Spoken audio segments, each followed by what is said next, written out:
Hello, pre-show fam. Welcome back. I have something to bring up. Go ahead. I feel like I've definitely never talked about this on here, but I was a big 19 Kids and Counting fan growing up. I have been fascinated with the Duggars since I was a young girly, and I do not support or align with any of their views, but I can't help, like I think a lot of people can't help, but be fucking fascinated by them.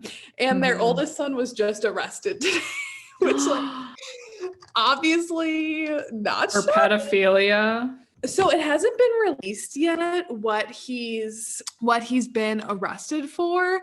So I was on Reddit. I literally only have Reddit to look at the Duggar subreddit because it's the only one that I know about. And it just really brings me a lot of joy. No one knows on there, but I guess there was some sort of investigation into one of their businesses. So people are thinking it maybe had to do with that. But I'm just interested to see this all play out because I just it's such a train wreck. That sounds like a train wreck, yeah. Oh God, that whole situation is just so nasty. And his mugshot is, disgusting because he's just gross. But then someone on Twitter compared him to the one-eyed baby. Why is he, when people smile for their mugshots, I'm just like, why? What is the fucking deal there? That's gotta be so awkward as the person taking the picture, just like, are you ready? And then they're just like, it's like, are you happy to be here? Yeah, I don't know. He just sucks. So anyways, that was my fun night. Or that was my news for the update, I guess. I don't know why he hasn't already been in jail, but I think jail is where he belongs. I think jail is where the Duggars belong, period. So. And he and his wife just announced that they were having their 7th baby last week.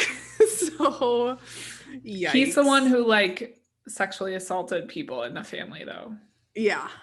Why is he not in jail for that? I think because he was 15, or he was young when it happened. So by the time, then when they found out or something, it all sounded so sketchy. And then it got reported to police, but then Josh just got sent to this reformery school, which was basically a Bible camp. And I think because the victims were his sisters, they never pressed charges, because obviously his sisters were young and impressionable. So his parents obviously didn't want them to press charges. I'm assuming, I don't really remember all of the details of that, even though I've watched all of the show and stuff. But yeah, he never went to jail for it. So gross. Watched the Oscars and I was infuriated. I got really upset when Nomadland won Best Picture. And I got really upset when Frances McDormand won Best Actress. And I heard a lot of people were kind of mad that they seemed to almost use Chadwick Boseman's death as a way to entice viewers, and being we're not announcing Best Actor until the last category, and showing all this footage of Chadwick Boseman and really highlighting him, and then not giving him the award. Yeah. Who won? I already forget. It was the guy for the father, I'm pretty sure. Oh, yes, that old dude. It was, yes. Clarice or whatever his name is from Silence of the Lambs. Yeah, it was. It was him. Excuse me. I didn't see the father, so I guess I'm not the best judge of it. But I don't know. Their ratings were at an all-time low, and I just think that is due to these shitty ass films. But yeah, I don't think it was the best year. No, it wasn't. I didn't even tune in. I don't have TV at my apartment, and if I would have turned it on in the background. But in past years, in college, I've never had cable, and I went out of my way to find out how to watch it. I would use my brother's login, or I would literally hunt down who had cable and go and watch it. And this year I was just yeah, no thanks. I don't really care. I'll watch the updates on Twitter, and that's what I did. Yeah, Nomadland made me hate Frances McDormand, which... Really? Yeah, I just cannot look at her the same anymore.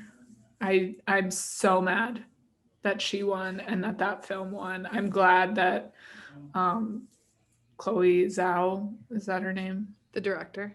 Yeah. I'm glad that she won Best Director, and I'm glad that, you know, she is getting success, and obviously like a woman-led film is getting success too. Like I can't complain too much. And also I'm just happy that Emerald Fennell won Best Original Screenplay. I thought that was pretty dope. Like we like to see the progress, but also it's like this was not really our choice for this, you know, like it wasn't our top. It was kind of like when Hillary Clinton was almost going to be the first female president. We were like, that's like, yeah, we want a woman, but then we were also like, why is not that one. Yeah, I'm gonna change the subject, but did you see Dylan is in Trouble's Glee video? I started it. I haven't finished it yet. So funny. I was dying. I love every single one of his predictions is wrong because like everything he predicts, it's like, well, that probably would have happened if he didn't die. R.I.P. I want him to do Secret Life of the American Teenager because I think he would just absolutely roast the shit out of that show, and it's just so funny. Should we jump in? I don't know why I'm like, let dead people die. I was so pissed about that. That was so funny when you were just like, let dead people die. I'm like, yes. I feel that. Let them die. In my Goodreads review, I was like, I was so here for this, killing off your main character after all this time. Like I was here, I was living, and then I got to the epilogue, and it's like he's in Alaska, and I'm like, what the fuck? Yeah, that's stupid. Rant review. That's anyways. Dumb. All right, I'm ready to record. Ready? Okay, in 3, 2, 1. Buckle up, because it's gonna be a long ride. It's gonna be a wild ride. No one cares, but we're gonna tell you anyways. This is Popcorn Chats. Right. We each get to intro our own shows. How fun.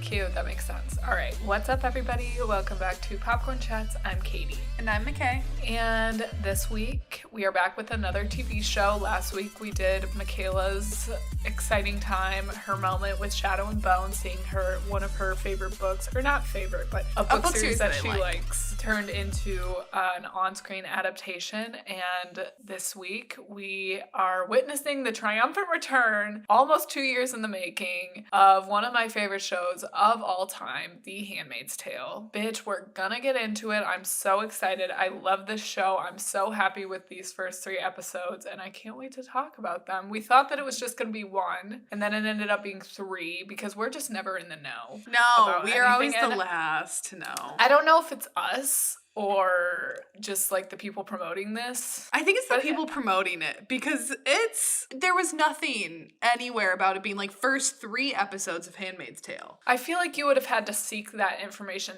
out, which we didn't. We just heard that it was coming back April 28th. So we were like, bet, we'll be there. But they weren't like 3 episodes. They just said returning. So we just assumed, and we're too busy. We're booked and busy. We don't really have time to be like, what's the deal? And I just assumed, wrongfully, that it would just be 1 episode. But okay, that's neither here nor there. I'm just trying to say in this roundabout, over-explanatory way that I always do, that Michaela did not have time to watch all 3. I did because I am unemployed. You're employed. You just don't have a regular set schedule. Right. Yeah. I got a little more free time on my hands over here, so. It is what it is. Should we check in? I feel like we haven't checked in like 2 episodes because we didn't check in when... I don't think we did for Shadow and Bone. Yeah. I'm fine. I'm a little burned out right now, which is, whatever.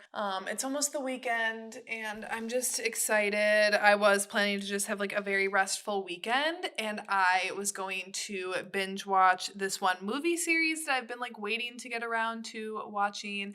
And then my brother let us know that he and my nephew were going to be coming in this weekend because his fiance, my future sister-in-law, she is finishing up her MBA.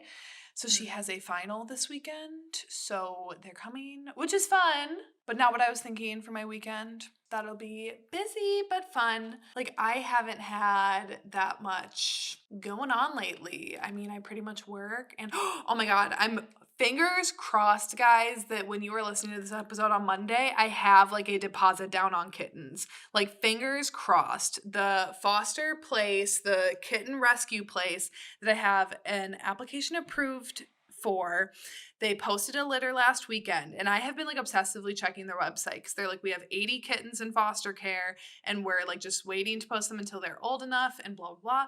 So they posted a litter last weekend, and I had checked Friday at like 3:00 when Katie and I were together. And then I checked one last time at 8:00 that night, and there were 4 kittens posted, and I emailed right away. But I was too late. So that's fine. But I talked to the adoption coordinator, and she said that they were posting 3 more litters this weekend. And that if I emailed her some different choices, because obviously there are a lot of people trying to adopt these cats, that if I email her a few choices, especially since I want a pair, that she will get me a pair. So I'm really hoping that Yay. I can get some. I'm really hoping for brothers. I want 2 boys, but I'm also open to taking a boy and a girl. So I have some name ideas, and I just want kittens. I just want pets in my household. So fingers crossed. Yay, that's so exciting. You're gonna be a mother. I hope so. And I'm gonna be an aunt, which has been my dream, honestly, since day one. I've always wanted to be an aunt. It's fun. Like with Elliot, I can like spend the day with him, have fun. But then like when it comes time to do like all the responsibility stuff, it's like, see ya. You want to play? Sure. But do I want to change his diaper? No. And also, he doesn't like when I do that because I'm not fast at it, so he gets restless. Yeah, it's like renting a child, like how you rent a movie or a bouncy house. But it's not like you have to maintain a bouncy house in your backyard, you know? Love that analogy. Children, bouncy houses. Really, what are the differences here, people? I see none. Katie, how have you been? I've been good, just chilling like a villain. I'm starting a revolution at my place of work because I work at a part-time job that does not treat its employees very well, like most service industry jobs. And I pretty much start like a socialist movement every other week there. So yeah, that's just what my vibe, that's what I do. Also, I spy with my little eye right behind you. I see Timmy. Yes! Oh my God. I'm so excited. I'm going to design that whole little nook over there around that pillow. If you're watching on YouTube, Michaela blessed me with this amazing sequins Timothée Chalamet pillow. This office is like our last room to complete, and you guys can't see, but like my little corner is super cute, got like my little wall set up and everything. But then I'm gonna design something over there, like a little reading nook, and figure out this bookshelf situation. I might paint it or sand it down or do something. And Timmy is definitely going to be the centerpiece. I'm so obsessed with him. I don't know what it is, but I think that viral TikTok came out around this time last year with that Playdate song, or Playmate, Playdate, whatever, with him slow dance, like the slow motion of it. You guys know what I'm talking about. The blue shirt, the fucking hair, like it's very overwhelming for Katie. It really is. I went back and I found it, and then I just went down a rabbit hole of Timmy TikTok, and I sent them all to Michaela because I just need somebody to be my like springboard, my, you know, for this, because it's hard when you're like obsessed and in love with somebody that you don't know and that you'll probably never know. Like, it really is hard. And I totally relate to that. It's just like an actual struggle, and you need to verbalize it because otherwise you're just internalizing it, and it's sad. It's hard. It's, you know, if you struggle with it, I relate to you, and if you don't and you think I'm a fucking crackhead, that's also fine. How you are down the Timmy rabbit hole again. I am so far deep down the Freddie Carter rabbit hole. He plays Kaz Brecker and Shadow and Bone, and I just like, I can't get out of it. Like, I just can't. And now I'm like, if I need to add more pictures up onto that wall, I'm printing one of him because I'm just in deep. There's just something about him. Should we jump into talking about something that people care about?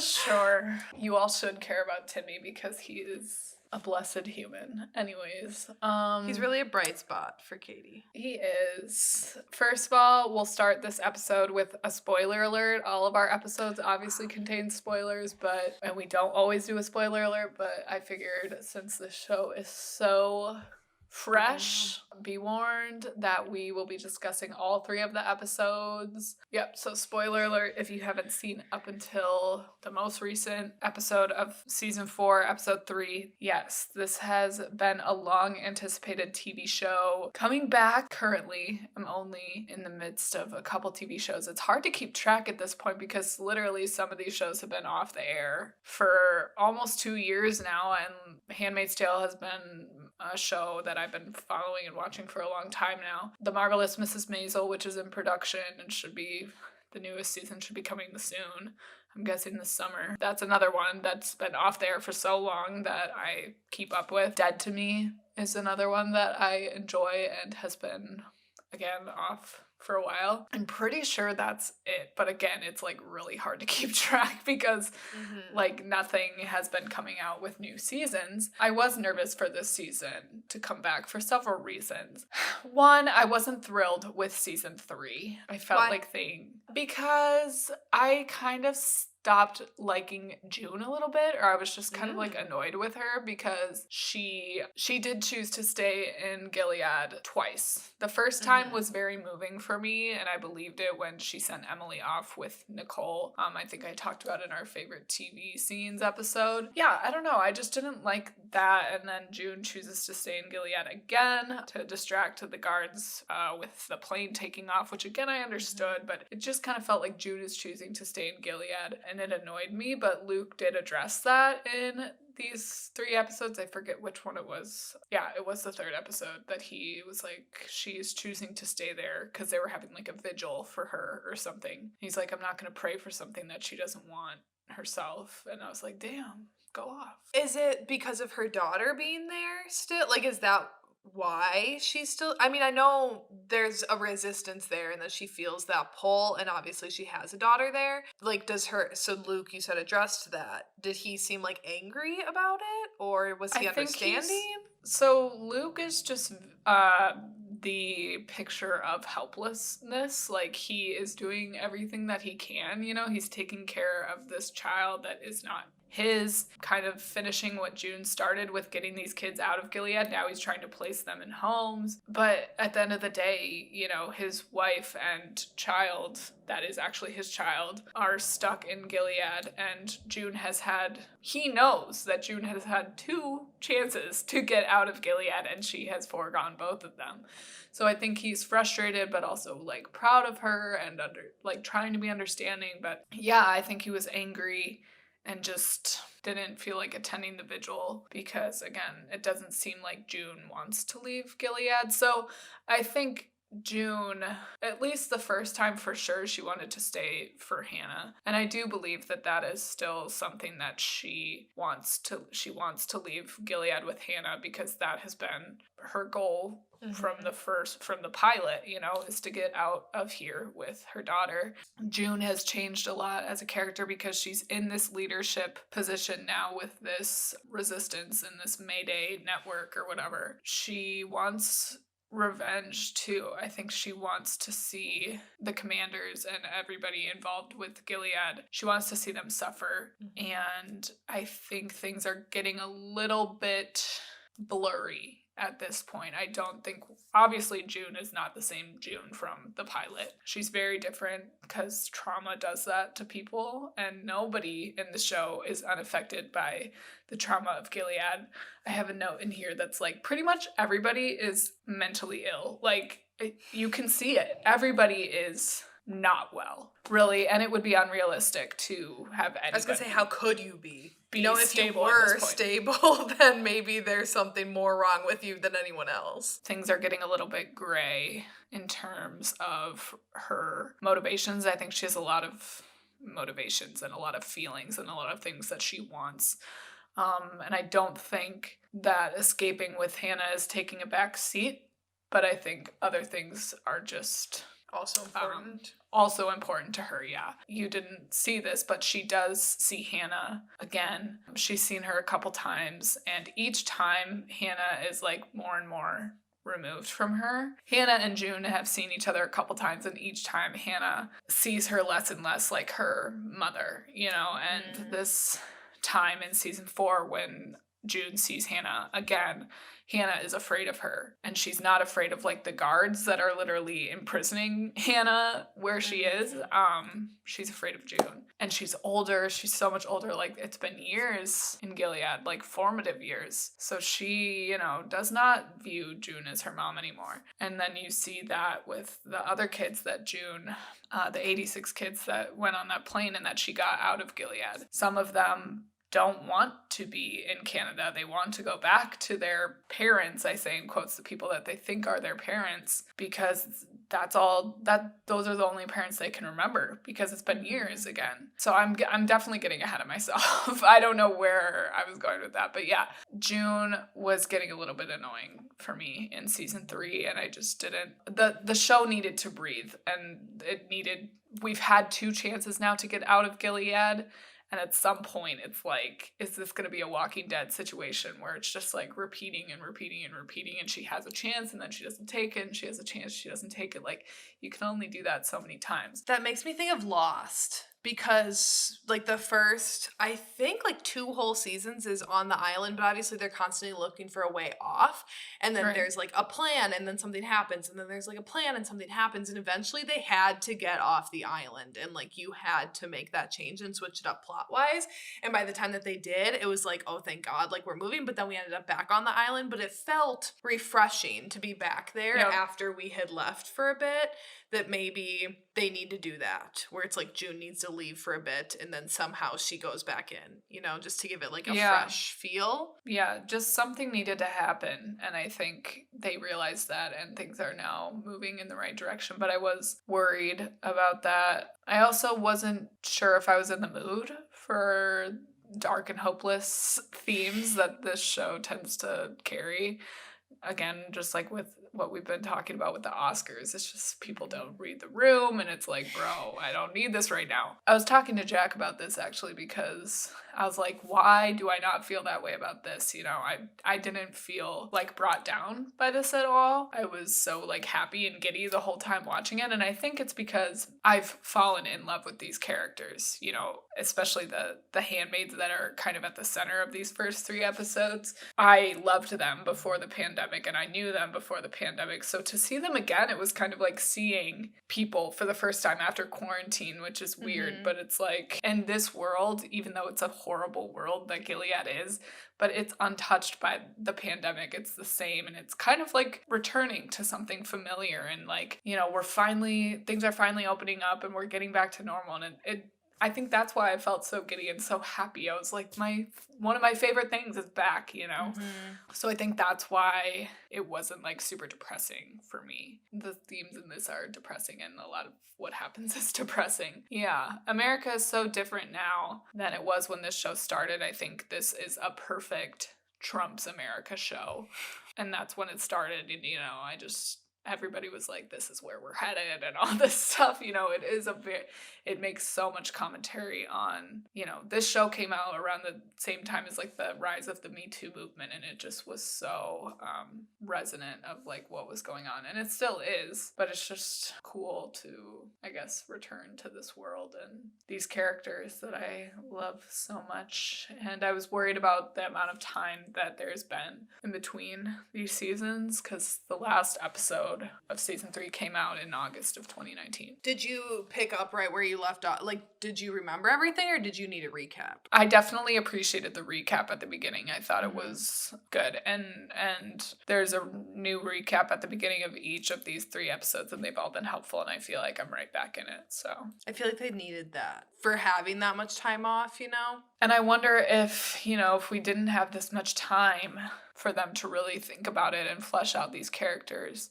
if it would be the same show. I don't know if that's the case, but I'm just, based off of these 3 episodes, I'm very excited to see where this season goes. And I'm just glad that what's happening is happening, if that makes sense. I was worried towards the end of last season. I was like, is this the end of this show? And I didn't want it to be, because it's such a good show. First thing that I noticed about this show way back when I started watching it was the cinematography. And again, just like right out of the gate, it's beautiful. It's such a well done visually. It's such a well done show. And it's stunning and beautiful to look at. But again, in season 3, I just got a little annoyed with all the slow motion and all of the close-ups of June's face and her expressions and everything. And it got a little bit too much towards the end of season 3. I don't know if I'm explaining that very well. They went back to the balance that they had in the first 2 seasons that I really liked. So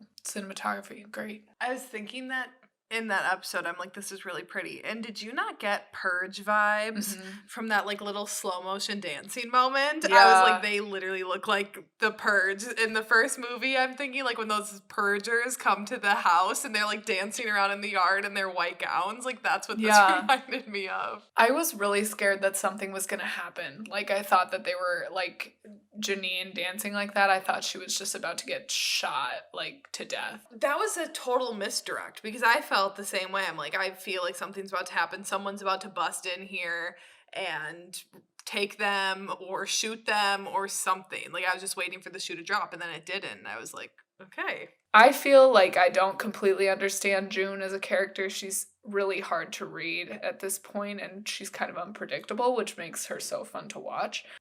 Part of me is just worried, like in that moment when she was looking at her friends dancing and stuff. I know she loves and cares for her friends and everything, but I wonder if on some level she's like, without Gilead, I'm not me anymore. Like, I don't get to be this leader anymore. It's almost like how you and I have kind of talked about before, that when we aren't anxious or like when I'm not in a depressive episode, I almost feel like I'm not myself in a way because it's just become like an odd comfort in a way, even though it's like very uncomfortable. It is just like a very familiar place. That if I remember like when I used to be on medication and I was good, then I was almost like I didn't recognize myself a bit. And it's kind of weird to get used to. Even though it's like a good positive change, it is still kind of like, you get used to your circumstances. Maybe that's how June is. I mean, she's obviously not used to it. She's actively fighting back, but I get what you're saying here that maybe without this, what is she? And I think her friends are different than her because obviously they don't want to be raped anymore, and June doesn't want to be either. And they've obviously changed, but June has just taken on this role of a leader that she's really never, she's never been in this role before. She is literally leading a revolution, and she kind of just tripped into this role and this duty that she has. I wonder if that was maybe what she was thinking when she was watching her friends dance like that. Like, I don't know. It's hard to say. I don't know if that was the case, but I can't really pin down June at this point. But did you ever see Trial of the Chicago 7? Not yet. So in that, there's like multiple different like protest leaders about the Vietnam War, and one of them is like the hippie guy, and the other one is like the, I don't know, like college educated guy, I guess. That's not really a good way to explain that, but I don't want to spend too much time on this, so I'm just going to explain it that way. And the college educated guy, played by Eddie Redmayne, is like, to the hippie guy, he's like, you don't want the Vietnam War to end, because if it does, then you don't get to be you anymore, and have all these people following you. I wonder if that is a little bit in June's mind at all. I don't know if it is. I feel weird saying that because I don't want that to be true. One of the main things I want to talk about is gray area, which we love on this pod. We love the gray. If it's not morally gray, I don't want it. And also with a world like this, black and white, she's gone. Yeah. I just want to shout out, say a little prayer, the song at the beginning. Oh, my sister and I were freaking out over that. Oh my god, what tweet I saw on Twitter that you and Aaron had both liked, and I was like, this is a collective childhood experience. It was like, how old were you when Guitar Hero first booed you when you were trying your best? But so true. They really did something. They kept my ego in check as a child. That was straight trauma. Straight trauma. And then when you fail and the whole band is like, oh. Yeah, what the hell, man? You fucking suck. And then your character is just like, And everybody's leaving the venue, like, get out.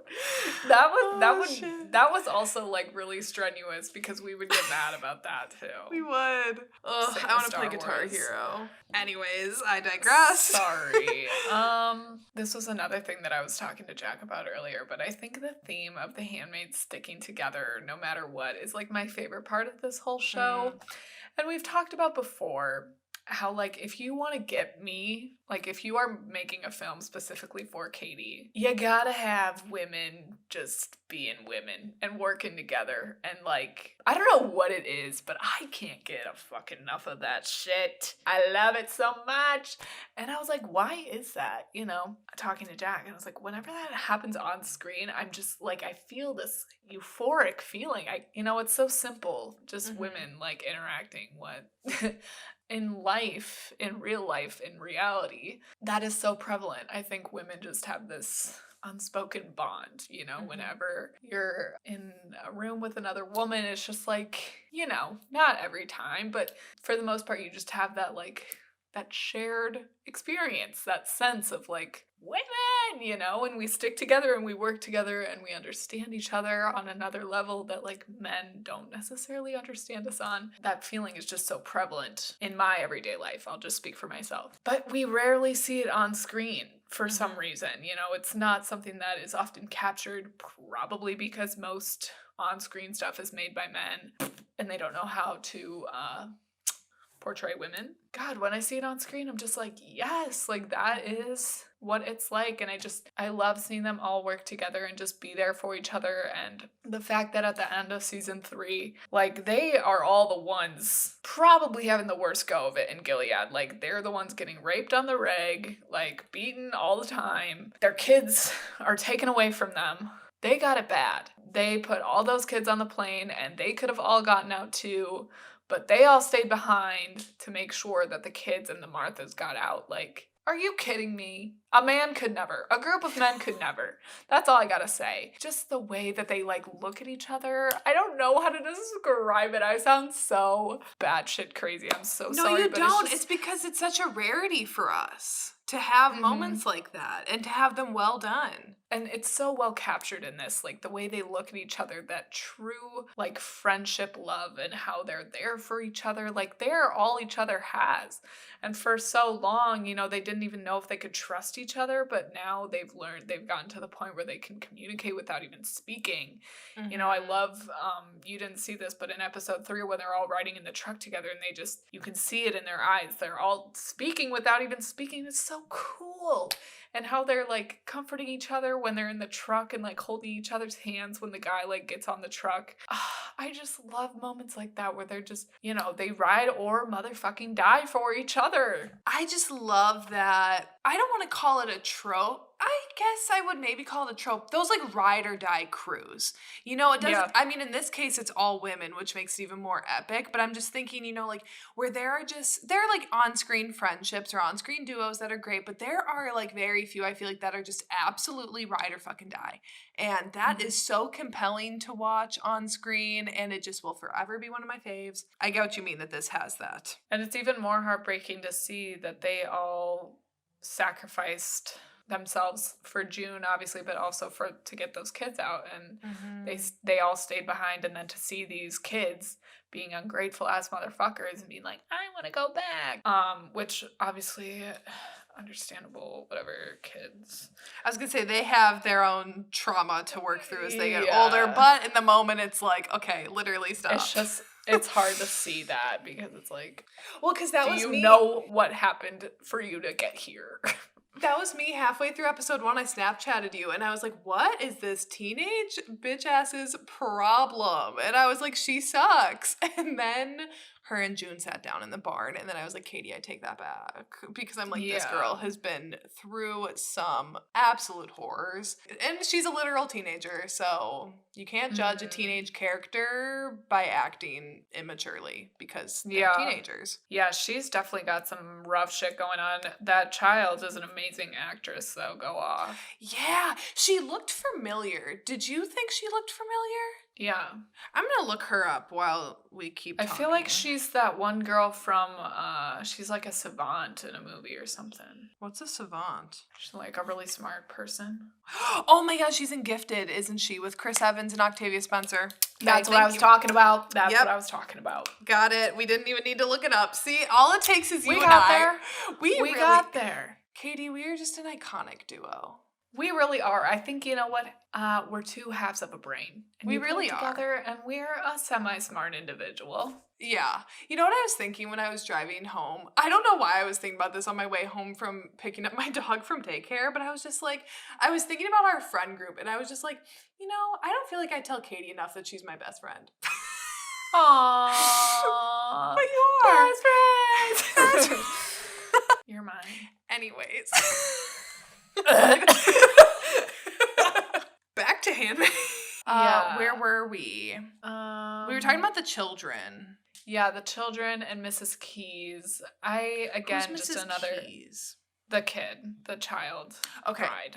Okay. Yeah, she's kind of interesting again, like not necessarily all good and not all bad, but also like who would be all good at this point in this. You know, she didn't have guidance. Like this is literally the picture of a child that had to raise themselves in an environment where she was being raped and abused and, you know, didn't have anybody her own age around, and like she's being treated like a wife, but also like a child. It's just, obviously she's going to be mentally unstable. When her first words to June were, "I've thought about killing them with you," I was like, okay. I know. I was a little bit annoyed. I wasn't annoyed, but I was scared because I was like, oh, are we going to be like in another weird ass cult? Or like another weird ass like farm place? I'm just glad they do get off the farm pretty quickly. So I'm sort of glad about that, because although I do find Mrs. Keys intriguing and I wouldn't be upset if she came back later in the season, I didn't want to spend a whole lot of time with her. Yeah. And I think also seeing the commander and Serena in a different position now is also refreshing. And the fact that they are kind of being forced to drop this stupid act that they've had going on. And they both acknowledge that Nicole is like not their blood child, but they are also under the delusion that she is theirs and she belongs to them. And it's very interesting to see the delusion and see how tightly Gilead has a grip on them and their belief systems as humans. Like, they're told that 86 children were taken from Gilead. The commander says this will start a war. And it's kind of funny because they're like the kids should be returned home, and the guy from Canada is like, they are going home, like they're being reunited with their parents. They're in shock. It's literally like if somebody came and took people's kids, you know, like they genuinely believe that like those are those people's kids, and they came and took them from them. Like they rightfully deserved those kids, and like certain things about Fred and Serena was an act, and like them maintaining kind of this facade in order to get what they both wanted. You know, that being that Nicole was Fred's daughter, like biological daughter. They've kind of dropped that facade, but that gives us the chance to see their real delusion, and that the fact that they really do believe this stuff, and they genuinely are mourning the loss of not their daughter, but somebody that they consider to be their daughter, they consider to be theirs, and they're mourning for their community losing 86 of children that they consider to be like their children. Just going back to that like morally gray thing. Obviously, on the surface level, it's like these are evil people. Clearly, especially Fred, you know, and Serena. Serena has like literally allowed a woman to be raped by her husband. Like they're both just awful. But then still, it's like, damn. They're fascinating because, as horrible as they are, to see a character like so deeply believe in something, you can't help but be intrigued by that. Because you're like, if you are so in on this, like, and so in on your bullshit, I think that's why a lot of villains are sometimes more dynamic than heroes, because they literally like hold on to their shit. They're like, this is either all that I know, or this is like my life's purpose to do this or have this like reign of power. I remember one of the recaps that I was watching, so granted I could be like far off on this, but that Serena was like an outspoken activist for Gilead and like for this establishment being put into place. That it's like when you see that she's like been in deep since she was the start, it's like, okay, well, at least you stuck to your guns.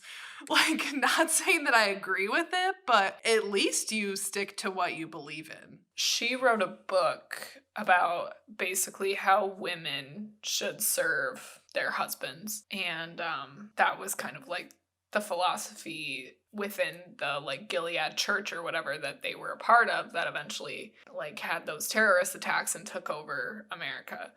So that like kind of was embedded in the manifesto of Gilead. Interesting. So they used a woman's writing, but shunned all the women. Yeah, so then that's where things got interesting with Serena's character, but like it wasn't like Serena created the religion or like the cult itself, but like the whole like woman's role was kind of like she wrote about that and made it more popular, and like they got more followers based on her writing because of that. But then women aren't allowed to read, and then when they have a daughter, Serena wanting girls in Gilead to learn how to read, and then Fred chops off her finger. So yes.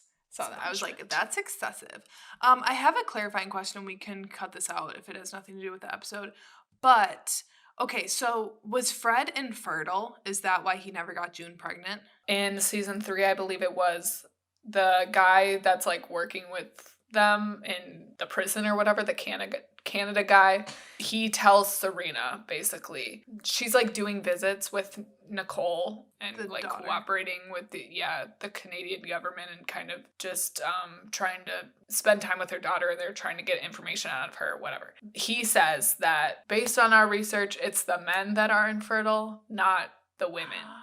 So Serena, too, has had many opportunities to get out and to turn on Fred. And that was one of the things that I was also frustrated with. Even in this episode, I was like, why does she still defend this man to this day? He has done so many horrible things. He's cut her literal finger off. Like, he is the worst. And she says, like, I knew him before Gilead. I just feel like that doesn't mean you still need to be with him. People know serial killers before they kill people. The writing of that moment, because in episode 2, Rita says that she's like speaking to a group of fundraisers about the children that June sent to Canada, and she says that Gilead has a way of bringing out the worst in people. And then later we hear Serena say that she still believes in Fred because she knew him before Gilead, and I was like, and Gilead brings out the worst in people, and I was like, oh, that's so like this thing that I've been struggling with Serena's character. The writing in that moment, it really helped me understand her better, which obviously still I think Fred is a piece of shit, but she wants this life and this man and everything, and that's why she keeps returning to him, because she loved him before all this shit went down. Also, other just world building kind of question. So once the handmaid gets pregnant and has a baby, do they stay with that family and keep giving them more babies, or do they get assigned to another family? It depends, because sometimes they don't want more kids, or they just want one, or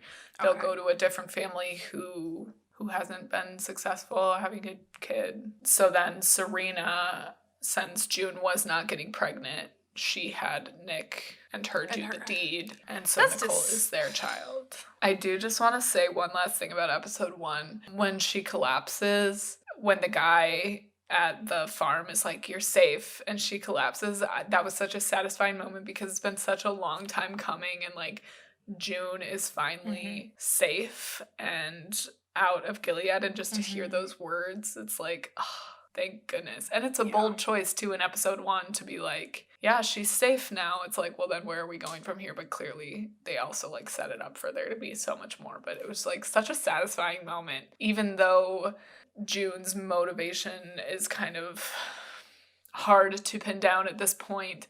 That gave us kind of insight to her freedom does still mean a lot to her, and it's ultimately what she wants. It's just secondary to justice, obviously, and also freeing her daughter, Hannah. So I thought that he was gonna be bad. I don't know why. Again, I was just thinking that they were falling into some sort of trap, and then he was like, I heard there were others. And then when she turned around and signaled them, I was like, this is when the like police come out and take them all.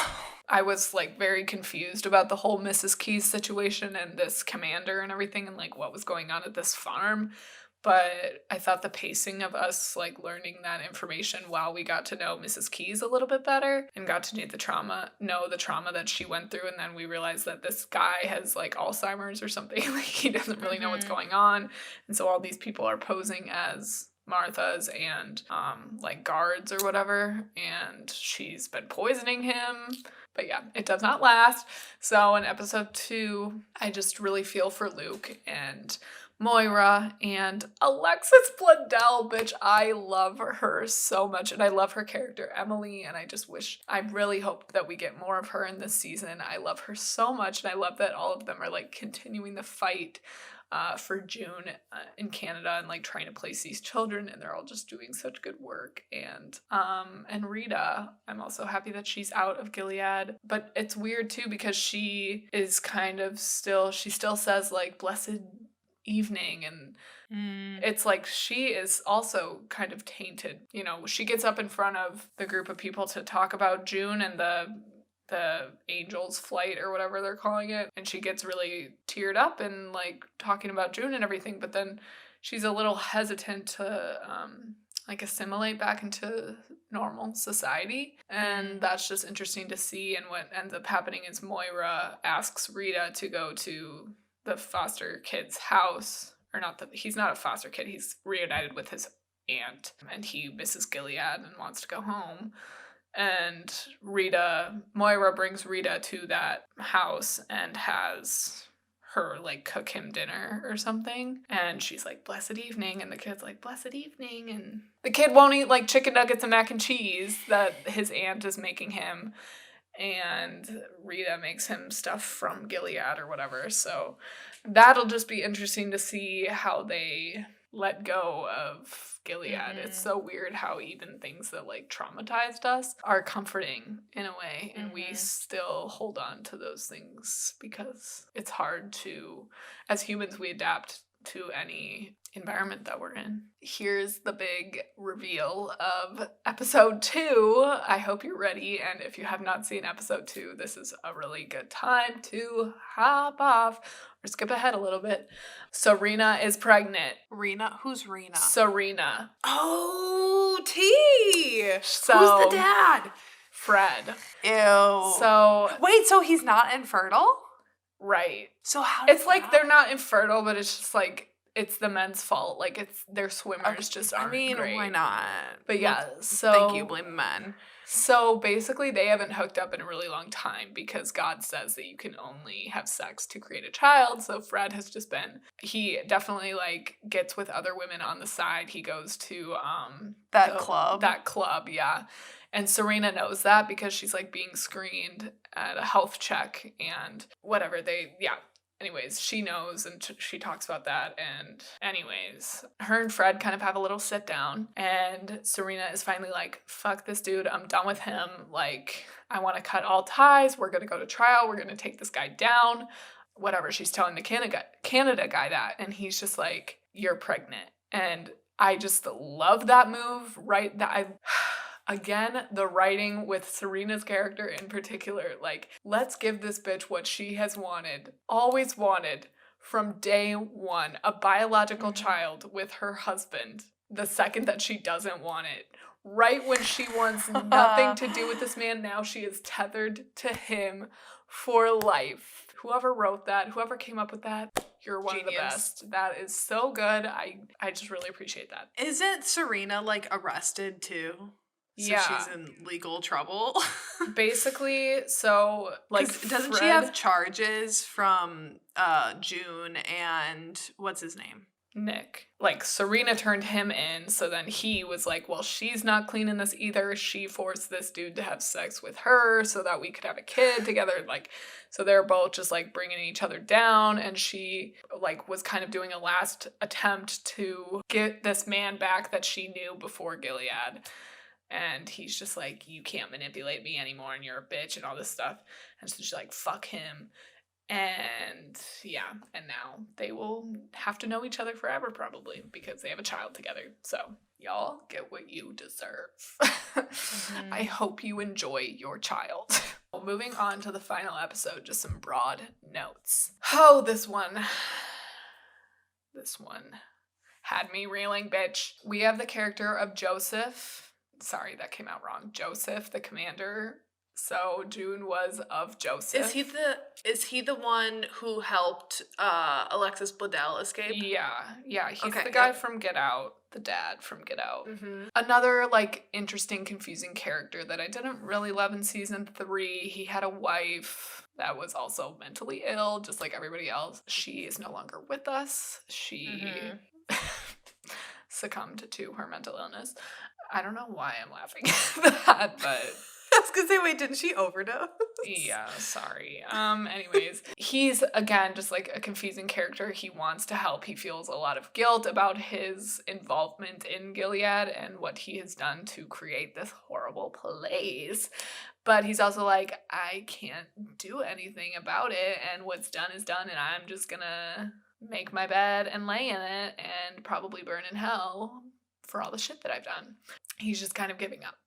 And him and June sit down for a dinner, and him and Nick also sit down for a drink, and I just appreciated both of those scenes in the 3rd episode. I think both of them happened in the 3rd episode, or maybe him and Nick had a drink in the 2nd one. I can't remember, but him and Nick have both basically abandoned all morals and given up because they're like, Gilead is a machine that cannot be stopped, and it's a runaway train, and we tried our best, but Nick still wants June to be okay, and he wants her to live because she is the mother of his child. But yeah, he is in too deep, and he's moving up in the ranks, and it's like, he really can't do anything at this point. But also he could, just like get on a bus, get on a truck, grab June, and get the hell out of there. Grab as many handmaids as he can and go.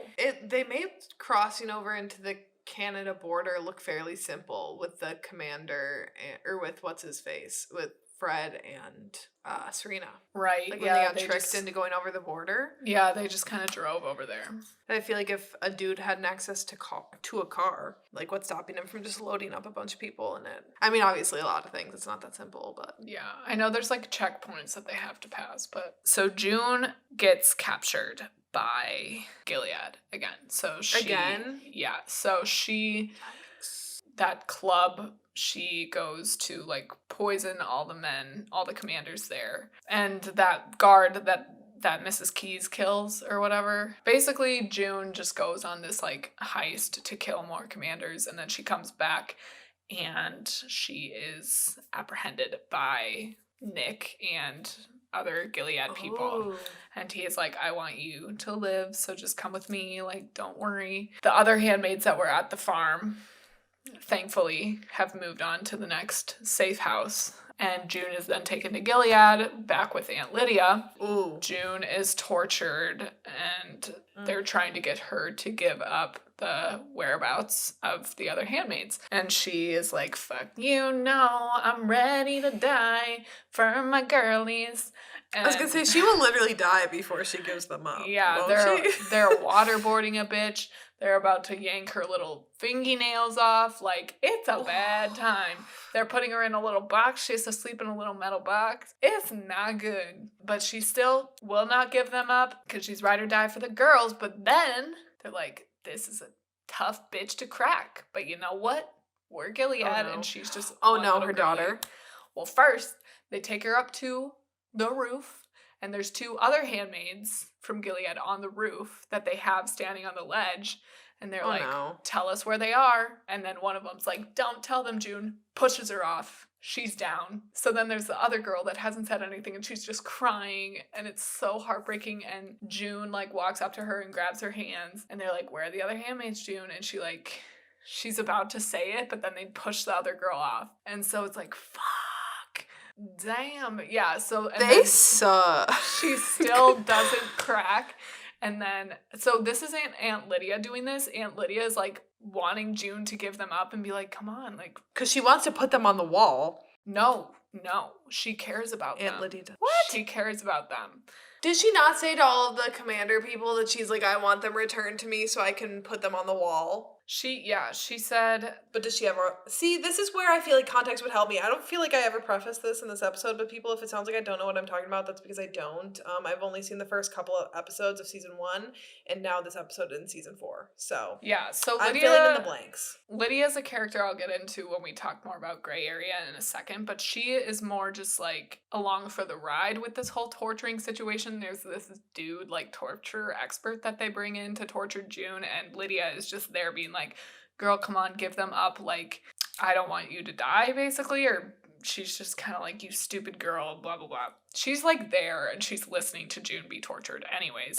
So then they bring her back down, and then she has the dinner with Joseph, and they're like, and he's like, they will hurt Hannah unless you tell them the other handmaids are. And June is like, they wouldn't hurt a child. Children is all Gilead cares about. And he was like, no, all they care about is power. Like, you should know that by now.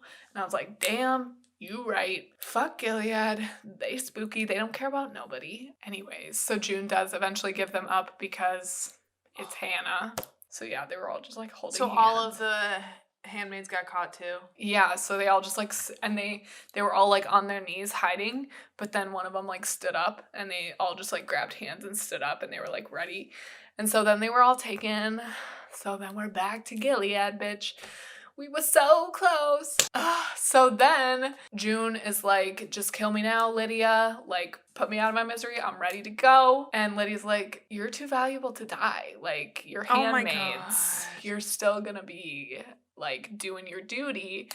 And basically they're gonna be shipped off to a breeding colony where they will work during the days, like how Alexis Bledel was in that tragic season when she was in the colonies in the radiation station, which I'm like, that can't be good for the baby. And I don't know if that's the situation. Anyways, they're going to be working, doing manual labor throughout the day. And then come fertility time, when they're... Lydia's God. Like, when you're ripe, the commander and his wife will come to you, and then they'll perform the ceremony with you there. Then they'll leave, and you'll go back to work. And then you'll get preggers, and yeah, so it's like a breeding colony. So they do this ceremony once? They do it, like, when they're fertile or whatever. Like, yeah, but that doesn't necessarily, like, that... I think they do it a couple times. Well, I don't know. Gross. I guess I don't need to know the logistics of that. But I'm just thinking, I'm like, if they, like, that does not, like, you come, do it once, then leave. Like, that doesn't seem like very high chance that they really care about repopulating the earth and not just, like, oppressing women and, like, scaring them. So then they're on this little truck, and they're on their way to the breeding colony with Lydia. And Lydia's like, it's so nice that we're all together again. Because, like, Lydia, like, that's the other thing. She is mentally ill. Like, these girls are her family. And, like, kind of, she loves them. There is a train going by, and they get stopped by the train. They have to wait for the train to pass. So the driver of the truck gets out to go potty. And they're all sitting there. All the handmaids are, like, looking at each other, like, should we do something? Let's get out this bitch. And you know something's about to happen. You know that they're like communicating with their eyeballs. June lunges at Aunt Lydia, grabs her little shocky stick, and is like, all the other handmaids get out of the car, and June is like pushing her down, and she like lifts it up, and she's she's gonna kill Aunt Lydia. Like, she's ready to go. And Aunt Lydia's like, don't do it. And one of the handmaids is like, we can make it before the train, dummy. Come on, let's go. And so June is like, she's about to do it, but then she's like, no, okay. So then they all start running, and it's slow motion, and it literally felt like a nightmare, like a bad dream, because you know how in your bad dreams you're like running slow motion, you're trying to get away. You're like, come on, go faster. And Handmaid's Tale slow motion shots are just everything to me. They're so beautiful. And the way that they capture the facial expressions of people, and like in that moment where they're all running and the train is coming, like so many different emotions like flooded over each of their faces, like hope and it was like exciting and we can do it. And they're all just like happy and running away. And Aunt Lydia's like, she runs out and she's like, no, come back, or whatever. And the train's coming and the dude comes back from taking a piss and he shoots 2 of them. They're down. And I'm like, fuck. And they're running, so then it's 4 left and they're running. Their hands are shackled together, so it's a little hard to run. And they're in these big flowy red robes, so it's like, And one of them's got an eye patch. Like, June was shot a couple weeks ago. Like, I was gonna wonder, like, is the one with the eye patch still around? She's still one of them that was shot. It's June, Janine, so the one with the eye patch, Alma, and Brianna. The 4 of them are running and they're scared and they're looking behind them because the guy's like shooting at them. Janine and June cross, and Alma and Brianna get hit by the train, bitch. They get hit by the train. Oh my god. Whoa, wait. So the train, so where are they? So, I'm trying to visualize this. So the van is stopped because a train is going by. And so they're trying to, so if the train is going this way, they're running this way and trying to get in front. Like, how does that work? So the van is here. The train is going this way. Yes. They're running this way, and like the train is about to come. So how did they stop for the train? Because it was far away still, but the guy was like, we can't cross yet? True. I think it was like, I guess it was like coming. Because I was thinking they were like blocked by the train, like the train was going past them, like as they were stopped in the van. But if it was just coming, so then they saw their opening to get across before.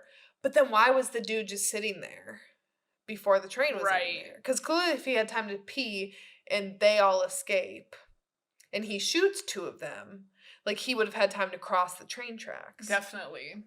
Maybe the barrier like came down. I don't know.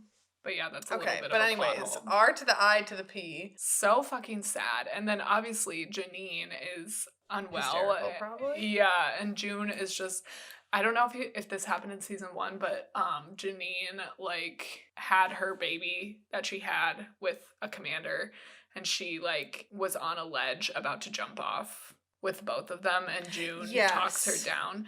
And I just feel like ever since then, June is constantly talking Janine off the ledge in like every interaction that they have, basically. And there's no words. It's like silent in slow motion still, and it's the 2 of them, and they just saw their friends get run over by a goddamn freight train, and 2 of them shot. Janine is just obviously unwell, and you can just tell like June is like, we have to go, come on. And because when the train passes, that dude's going after them, so it's free like, reign. And that's how it ends. Damn. With the 2 of them running off. Double homicide. Double homicide. Bitch. Like, I felt a pit in my stomach when the 2 women were shot, and then when the last 2 were run over by the train. Like, I felt like I was gonna vomit. That's just how connected to these characters I feel and how much I love them. And what's so upsetting is that if June would have just ran with them, they probably could have made it. And the one who told her, like, we can make the train, dummy. Like, she's the one who got ran over by the train. So if, like, that's why I feel like that's what this whole season is going to be about. June battling her need and want to get revenge on these people that have wronged her and her friends, and how that, like, conflicts with her motivation to escape Gilead, because that has already, like, inhibited her from escaping. You know, if that was us running, I would be the one to get hit by the train. I'm the slowest runner ever. I would have not a chance in hell. But now that what you said, it's like, yeah, why did they stop? Really doesn't make much sense. And I'm why interested to watch it and see. I guess they just assumed that, like, the handmaids are submissive, but they're not anymore. Like, they are revolutionaries. And I also just wanted to note that Elizabeth Moss directed the 3rd episode. It is her directorial debut. And I think she fucking killed it.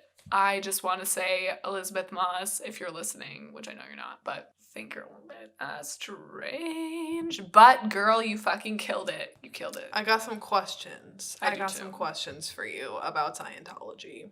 That's what I find so interesting, is that she plays this character on this show, and Scientology is not Gilead, but also I, like, can't help but like draw certain parallels, and I'm just like, I don't understand it. This is literally a cult in your show. I don't know. We're not getting into Scientology. Certain like facial expressions that she makes too, and just like the like calculated sadistic stuff that you can see like running across her face. It's just a little bit like, I wouldn't be surprised if you were a serial killer on the side.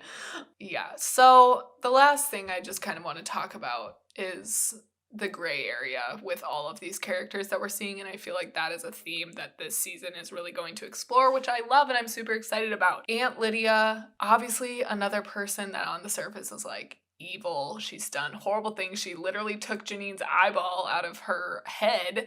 When we see her on trial in episode 2 and the commander calls the handmaids whores, and she turns around and she kind of defends them and is like, they're just misled.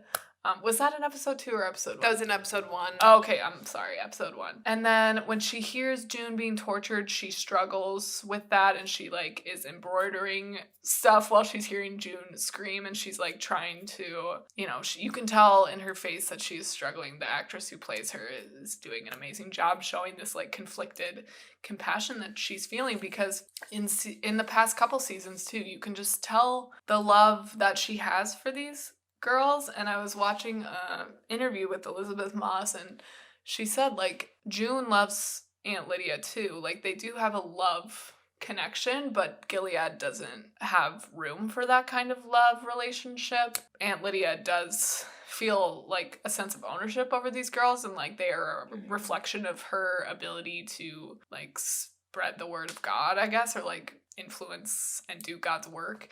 And so she feels like a sense of ownership over them, but also like a sense of love and compassion. And she's like their caretaker. Janine is kind of like her girl, you know, that she manipulates. And Janine kind of loves Aunt Lydia too a little bit and wants to please her. And June in episode 3 is like, she was so quick to turn on you. In a second, she turned on you. And you can see in Lydia's face like that hurts her, you know? And when she says in episode 3, like, I'm so happy we're all together again, and how Janine is able to turn on her like that, you can tell it does affect her. She is human at the end of the day, capable of having these relationships with other human beings. And I just really appreciate that about this show, that at the end of the day, there is a lot of evil in these people, but they're people at the end of the day. And then same with like the delusion and actual sadness that the commander and Serena are feeling, again, kind of like I touched on before, and how the kids miss Gilead and the ethics of June's decision to separate them from, obviously, like, it's better to get them out of Gilead because Gilead is such an awful place, but also you are taking these kids away and traumatizing them further, taking them away from parents who did love them, you know, and treat them well. I'm not saying it's a bad thing that what June did, but it's, again, just gray area. It's hard. It's more complicated than the surface level of things. And I really appreciate that about the show. And another thing about this season that I'm looking forward to, but also it's like uncomfortable for me, is seeing June be so sadistic and wanting revenge and inflict pain on the commanders and the people of Gilead that have wronged her and her friends. It's uncomfortable to see her doing things and kind of acting the way that the bad guys of this show have acted in the past. And it's like justified, obviously, that she wants revenge. And when she lets Mrs. Keyes kill that commander that raped her, it's obviously like, yeah, but also like, she's a teenager, June, and I'm not really sure. And just seeing the kind of the craziness in her eyes when she has the opportunity to kill Aunt Lydia, it's like, it's uncomfortable to see your hero act that way. And like I kind of mentioned, June is definitely not the same person that she was at the beginning of this. And I think just Gilead makes it nearly impossible to be a good person with maintained morals, and it has changed people mentally. June is struggling with that this season. It's kind of been like a intensifying situation. And now, especially because the most recent interaction with Hannah and Hannah being afraid of her, I think it's going to be harder for June to hang on to that motivation of getting Hannah out. And I think she just really wants to see these people that have hurt her and killed so many people and wronged so many people. I think she wants to see them hurt. At what point does that outweigh her desire to be free from Gilead and to save Hannah and rescue Hannah. So that's really all I have to say. And I've seen promos for the rest of the season. It does look like June gets out and is speaking to a group of people. And so I'm interested to see what goes on with that, what happens when she sees these children wanting to go back to Gilead, that she worked so hard to save, and how that affects her mental space with Hannah and her, mentality in that situation. I'm just very excited to see where this season goes. I also wanted to say that Margaret Atwood is an executive producer on the show. And I was going to ask you that. Well, I was wondering your thoughts since you're a book person. I think this show is definitely reaching beyond the subject nature of the book and kind of embellishing a little bit. I don't know because I haven't read the book. So I guess I'm just interested if you have any thoughts on that. I haven't read the book either. Actually, I was thinking that when I was considering my options for book club, I was thinking about doing that one, but I've heard that, the book is not... Yeah. I mean, it's obviously like the TV show, but it's not. But going beyond the book material, I think when you're in a show like this, and it's going on for seasons and seasons, you obviously need to bring in other material, unless if the author is obviously writing, a book series, where then it can follow that pattern. Mm-hmm. And I think that no one knows the world better than the author. So the fact that she can be involved, even just as a sounding board for ideas, some say in anything, I will always appreciate authors' input in that. As we talked about last week with Shadow and Bone, Leigh Bardugo was an executive producer.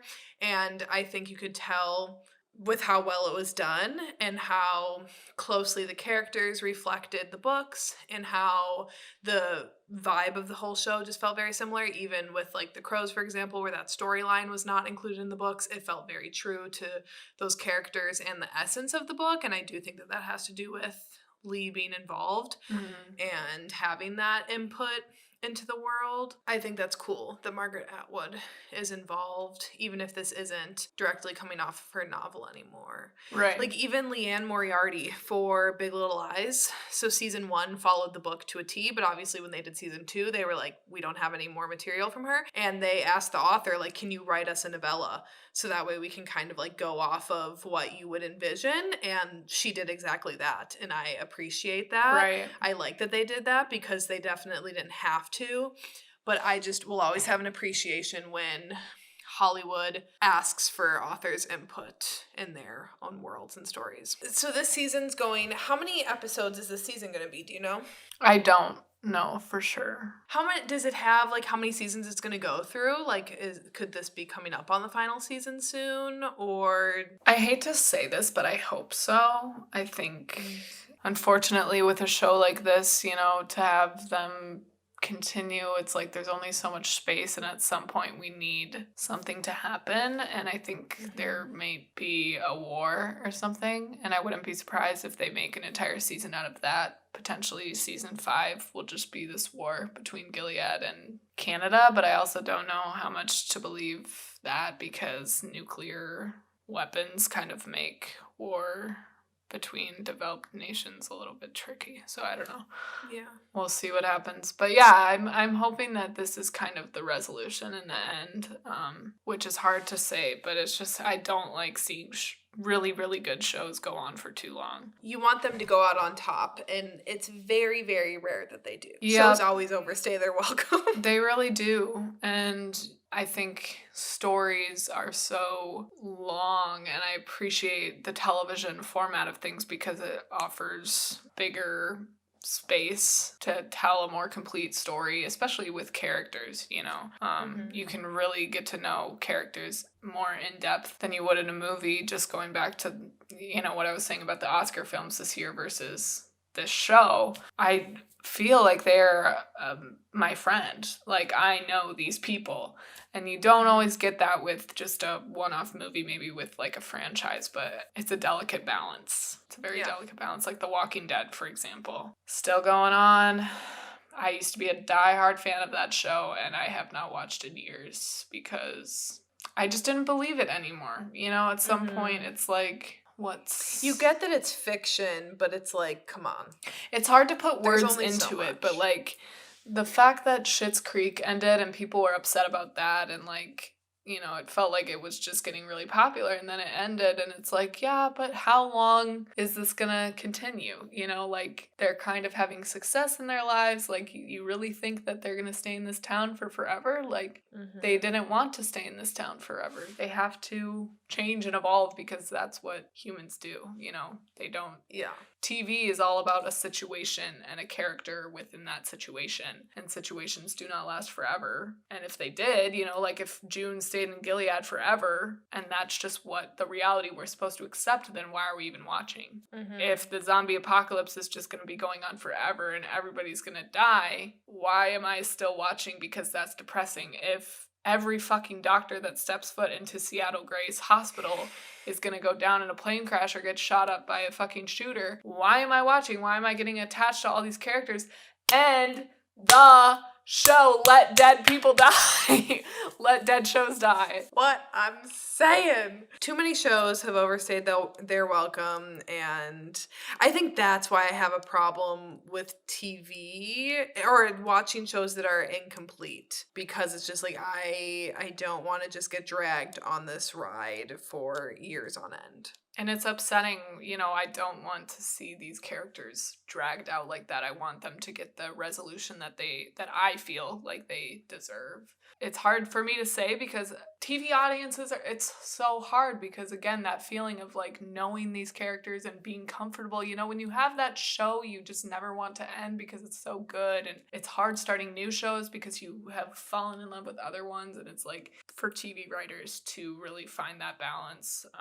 But I would much prefer something to end right when it's like getting going than for it to be dragged out and to see these characters like taken in a direction that they didn't need to be taken, I guess. Like, I feel actually like Game of Thrones, I think about that, and that is a show that I feel like, you know, did a good, I mean, the ending's questionable, obviously a lot of people don't like it, but I feel like lengthwise, they ended it at the perfect time, because really what else were we going to keep doing? Yeah, like, and they probably would have been introducing new characters that we don't care about as much. Like, that's ultimately what is going to happen because actors move on. Certain characters, you know, you can't do much more with their story. You've beaten it to death, like Rick on The Walking Dead, you know. How much more can that man go through? And same with, like, all the characters on Grey's Anatomy. Like, there's not much more for their character to go through, and then you get a situation like the Alex Karev thing where his character ended horribly. They just annihilated seasons upon seasons of character development. That show is just, it should have ended at season 8. In my mind, it should have ended at season 10. In my mind, it ended when Christina walked out the door. Long story short, I'm hoping that this is nearing the end, but that makes me sad, but I'm just going to appreciate The Handmaid's Tale while it lasts, and I'm very happy with these first 3 episodes of this season. I was nervous that the show was going downhill, but from what I see in these first 3 episodes, I'm very hopeful and optimistic. Yay! We're not going to be covering the next upcoming episodes. We just wanted to cover the initial release. However, I will for sure be watching every week and probably mentioning it in our pre-show. So if you do not typically watch our pre-show on YouTube, do it if you are in the mood for some Handmaid's content. What are we covering next week, ladies Lizzie and gentlemen? McGuire. Yeah. Oh my God, we are redeeming ourselves with our Drunk Disney episode. We're going to be covering the Lizzie McGuire movie. So exciting, very excited. And y'all, you know the spiel. If you haven't already and you're listening on Apple Podcasts, make sure that you subscribe and download our episodes every single week and leave us a 5-star rating and review. And if you're listening on Spotify, make sure that you follow us and download our episodes. If you're watching on YouTube, make sure that you subscribe, hit the notification bell, leave us a comment. And any other platforms that you're listening on, make sure you just follow, download, whatever you gotta do. It helps us out a lot. Follow us on TikTok also at Popcorn Chats Pod. And all of Katie and I's other information is in the bio. We will see you next week. Stay safe. Stay well. Stay well. Under his eye. Lie less.